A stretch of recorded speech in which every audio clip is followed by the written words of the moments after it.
ब्राह्मणवाद की समीक्षा होनी चाहिए, खंडवाद की समीक्षा होनी चाहिए, जैसे इन्होंने वंचित वर्गों की समीक्षा की है। इन सब की खुद की समीक्षा होनी चाहिए कि इन्होंने देश के लिए क्या योगदान किया था, इनके पुरखों ने क्या योगदान किया था। जो बोर्ड से गांधी जी को मार देता है, अपराधी होता है 70 साल तक, और इनकी सरकार आते ही वो देशभक्त बन जाता है। आज उसी के नाम से सब जगह नामकरण हो रहे हैं और गांधी जी देशद्रोही कहला रहे हैं। आदिवासी हिंदू नहीं है, लेकिन आदिवासी अपने अपने पहचान के साथ पूरे भारतवर्ष में निवास करता है। राजस्थान में, गुजरात में, मध्य प्रदेश में, झारखंड में, छत्तीसगढ़ में, और 7 सिस्टर जो बोलते हैं नॉर्थ ईस्ट में, सभी स्टेट में, यानी कश्मीर में भी है। मतलब हर राज्य में आपको आदिवासी मिल जाएंगे। आदिवासियों को ब्रिटिश सरकार ने जनगणना कॉलम कोड दिया था, उनकी एक यूनिक पहचान दी थी और उनकी जनसंख्या की काउंटिंग की थी। लेकिन जब देश आज़ाद हुआ 1947 में और संविधान बना, संविधान में आदिवासियों की मूल पहचान को छिपा दिया गया और उनको अनुसूचित जनजाति नाम दिया गया, लेकिन उनकी जनगणना को बंद कर दिया गया। आज तक पूरे आदिवासियों की कोई जनगणना नहीं की गई है, छोटे छोटे रूप में अलग अलग तरीके से की गई है, लेकिन टोटल जनसंख्या आज तक सरकार ने नहीं बताई है। सरकार से क्या मांग?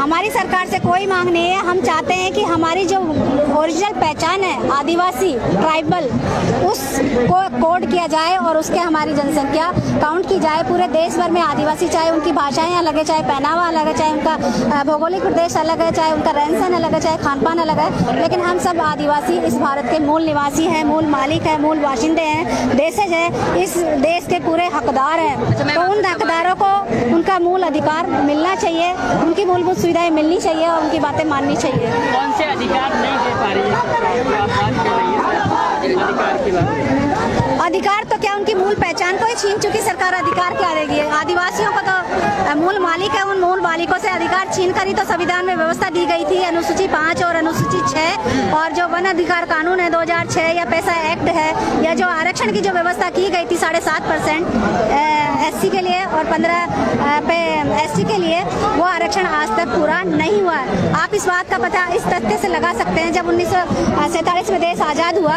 और 47 के बाद आदिवासियों की जनसंख्या काउंट ही नहीं की गई, तो आरक्षण किसको दिया गया, कितना दिया गया, कब दिया गया? कुछ भी तो नहीं मिला। कितने न्यायाधीश आरक्षित वर्गों के हैं या कितने न्यायाधीश आदिवासी है?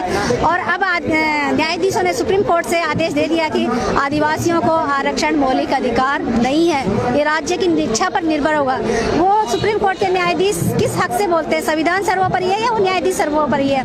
स्वर्णवाद के तो सब जगह वर्चस्व बना हुआ। आदिवासियों को शिक्षा में, सामाजिक क्षेत्र में, शैक्षणिक क्षेत्र में आगे बढ़ाने के लिए, क्योंकि उनके जल जंगल जमीन पर भी सरकार शुरू से हक अधिकार अपनाती आई है, उनको जंगलों से, जमीनों से बेदखल करती आई है, इसीलिए इतने कांड होते जा रहे हैं। आपने सोनभद्र कांड सुना होगा, जिसमें 11 आदिवासियों को सरेआम 2019 में, जिसमें राम राज्य बनने जा रहा है, जिसमें गगनचुंबी आयल देवालय बन रहा है श्री राम के लिए।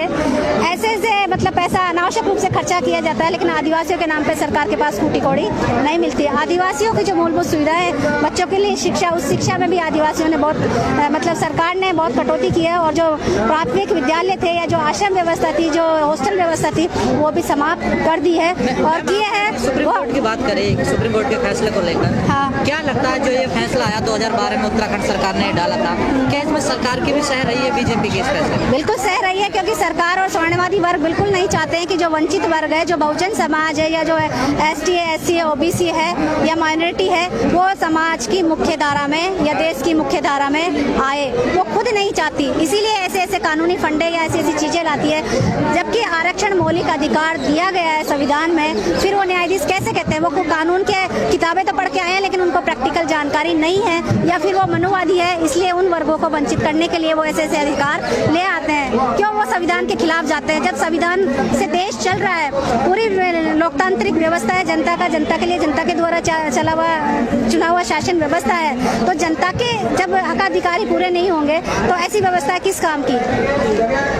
लेकिन सुप्रीम कोर्ट ने कहा अगर सरकार चाहे तो दे सकती है ना स्टेट गवर्नमेंट। नहीं, तो सुप्रीम कोर्ट ने क्यों कहा? जब संविधान में लिखा हुआ है, तो संविधान में जब जो चीज लिखी हुई है, हम अलग से थोड़ी ना मांग रहे हैं। आपको ज्यादा देना चाहिए जनसंख्या के हिसाब से, जिसकी जितनी हिस्सेदारी, उसकी उतनी भागीदारी देनी चाहिए। आप उस चीज को खत्म करके, आपको तो बिल्कुल ही खत्म कर रहे हो। संविधान में टेक्निकल कहाँ है मौलिक अधिकार है? कैसे लिखा हुआ है? पूरा आरक्षण में लिखा हुआ है कि 50% आरक्षण किसी को नहीं मिल सकता, इसलिए 49% SC ST OBC को दिया गया है, जिसमें 7 SC को है, फिर 7% 7.5 ST को है, 15 ST को है, फिर 27 OBC को, ऐसे करके मतलब 49.49% होता है, तो बाकी जो 50.5% है वो जनरल का था, और इन रिजर्व कैटेगरी में जो टॉप करता था, जनरल से भी ज्यादा मार्क्स लाता था, वो वर्ग आता था। लेकिन यही सुप्रीम कोर्ट, यही मनुवादी व्यवस्था ने उस टॉप करने वाले वर्ग को, चाहे वो SC का हो, ST का हो, OBC का हो या माइनॉरिटी का हो, उसको वापस उसी खांचे में बंद कर दिया कि आप आरक्षित वर्ग में ही जाएंगे, जनरल में नहीं जाएंगे। तो जनरल का कितना आरक्षण हुआ? 50.5%, लेकिन वो आरक्षण आज तक पूरा नहीं दिया गया वंचित वर्गों का। और 10% आरक्षण सुप्रीम कोर्ट गरीब सवर्णों के लिए ले आती है, जिनकी गरीबी का पैमाना वो 8 लाख रुपए बताती है, जबकि OBC का 6 लाख है और बाकी और लोगों का भी कम है। तो 8 लाख 6 लाख क्या उनको काउंटिंग नहीं आती कि ज्यादा कौन सा है, कम कौन सा है? 8 लाख होते हुए भी वो गरीब है और फिर भी वो आरक्षित पदों पे आ रहे हैं और उनका कोई ऑब्जेक्शन नहीं करता। और जो बहुजन समाज है, जो माइनॉरिटी है या SC ST OBC है, वो अभी तक मुख्यधारा में आ नहीं पाया। अभी तक थोड़ा बहुत शिक्षित हुआ था, वो शिक्षण संस्थानों में पहुंचने लगा था। अब सरकार उनको कहती है कि आपका मौलिक अधिकार नहीं है, ये राज्य तय करेगा, बल्कि सरकार की ड्यूटी होनी चाहिए, सरकार की जिम्मेदारी होनी चाहिए, हर वर्ग को उनकी जनसंख्या के अनुसार उनकी हिस्सेदारी शिक्षा में भी दे, स्वास्थ्य में भी दे, रोजगार में भी दे और हर संसाधन में दे, ताकि सबका विकास इस देश के लिए विकास में सहभागी बने और सब अपने अपने योगदान से इस देश को आगे बढ़ाए। पिछले कुछ दिनों से देखा जा रहा है जिस प्रकार से सुप्रीम कोर्ट न्यायपालिका जो फैसले सुना रही है SC ST एक्ट को लेकर देखा जाए, अब रिजर्वेशन का फैसला आया है, क्या लगता है वहाँ भी रिजर्वेशन की अब जो पड़ गई है कि आरक्षण के तहत कुछ SC ST जज भी होने चाहिए? बिल्कुल सही बात है। जब आपको मैंने बताया संविधान में व्यवस्था दी गई है कि 50% से ज्यादा आरक्षण नहीं होना चाहिए, लेकिन आप न्यायालयों में देख सकते हैं सारे सवर्णवादी बैठे हुए हैं, प्रशासनिक व्यवस्था में देखते हैं सारे 99% वो लोग बैठे हैं, आरक्षित वर्ग अभी तक नहीं पहुंचा है। कुछ लोग पढ़ने के काबिल होकर वहाँ पहुंचने लायक बने हैं, तब ये फरमान आ जाते हैं कि SC ST एक्ट में बदलाव किया जाए कि ये लोग हमारे ऊपर जबरदस्ती कानून थोपते हैं। तो इतने जो कांड होते हैं, श्री राम के नाम से इतनी हत्याएं हुई है दलित आदिवासी OBCयों की, क्या किसी मनुवादी की या किसी ब्राह्मण की हत्या हुई है, किसी राजपूत की हत्या हुई है?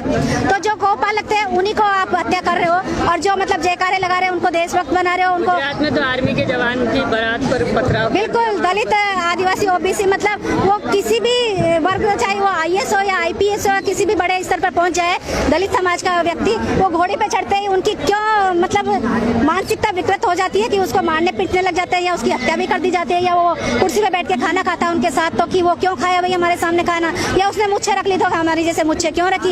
ये उनकी मानसिकता की मतलब कुंठित मानसिकता, विकृत मानसिकता की पहचान है। आरक्षण की समीक्षा होनी चाहिए, क्या उसकी इन लोगों ने शुरुआत कर दी है इस फैसले के दौरान? शुरुआत नहीं, वो कर चुके हैं। जब 2014 में आए थे उन्होंने कहा था आरक्षण की समीक्षा हम करेंगे, तब 2014 में कहा था, ठीक है, उस वक्त वो समीक्षा कर चुके थे, इसीलिए वो 13 पॉइंट रोस्टर लेके आए थे।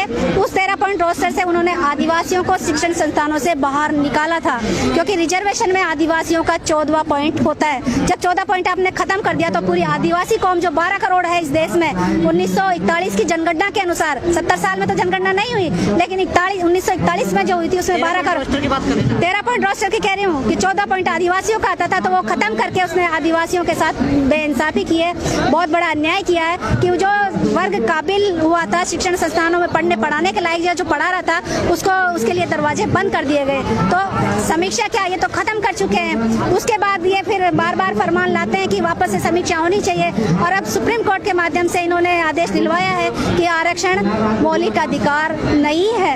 तो आरक्षण मौलिक अधिकार है, जब तो संविधान में व्यवस्था की थी संविधान निर्माताओं ने, कि जयपाल सिंह मुंडा ने या भीमराव अंबेडकर ने ये व्यवस्था की थी। अनुसूची 5 और 6 विशेष रूप से आदिवासियों के लिए लागू की गई थी कि उनके क्षेत्रों में कोई अन्य वर्ग घुसपैठ या उनकी जमीन जायदाद नहीं ले सकता, सिर्फ आदिवासी रहेंगे, क्योंकि इस देश के मूल मालिक आदिवासी ही है। और जितनी भी जातियां प्रजातियां आई, जितने भी आक्रमणकारी आए, उन सबको मतलब स्वीकार किया, उन्होंने उनको पनाह दी है, और चाहे वो खदेड़े गए, चाहे वो मारे गए, लेकिन वो पीछे हटते गए, लेकिन उन्होंने सबको स्वीकार किया। लेकिन आज आदिवासियों के अस्तित्व को ये सरकार या संघीय सरकार जो खुद विदेशों से आए हैं, खुद घुसपैठिए हैं, आज सबकी नागरिकता के प्रमाण पत्र मांग रही है। क्या आरक्षण को बचाने के लिए कितना बड़ा आंदोलन करना पड़ेगा? 2 अप्रैल को हुआ था, बिल्कुल करना होगा। और अब तो ब्राह्मणवाद की समीक्षा होनी चाहिए, इनके पाखंडवाद की समीक्षा होनी चाहिए, जैसे इन्होंने वंचित वर्गों की समीक्षा की है, इन सब की खुद की समीक्षा होनी चाहिए कि इन्होंने देश के लिए क्या योगदान किया था, इनके पुरखों ने क्या योगदान किया था। जो बोर्ड से गांधी जी को मार्क देता है,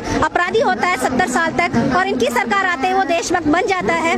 आज उसी के नाम से सब जगह नामकरण हो रहे हैं और गांधी जी देशद्रोही कहला रहे हैं, या गांधी जी के कार्यों पे लीपापोती या कालिक होती जा रही है। तो आम जनता के ये अस्तित्व को कहाँ स्वीकार करेंगे, जब अपराधी इनके साथ प्रज्ञा जो साध्वी है वो खुद मतलब अपराधी है, खुद इनके जो लीडर है वो नित्यानंद स्वामी सेंगर है, सारे बलात्कारी हैं, सबको शरण दे रखे हैं, कोई मतलब किसी पे कोई अपराध की सजा कहीं कर मुकम्मल नहीं हुई है, सारे अपराधी मतलब सत्ता का सुख भोग रहे हैं इनके साथ। ये धर्म की आड़ में राजनीति का चोला पहनते हैं, धार्मिक रूप से लोगों को अफीम खिलाई जाती है और वोट बैंक बटोरा जाता है, इसलिए ये साधु सन्यासियों को राजनीति में लाते हैं। साधु सन्यासी क्या राजनीति करेंगे?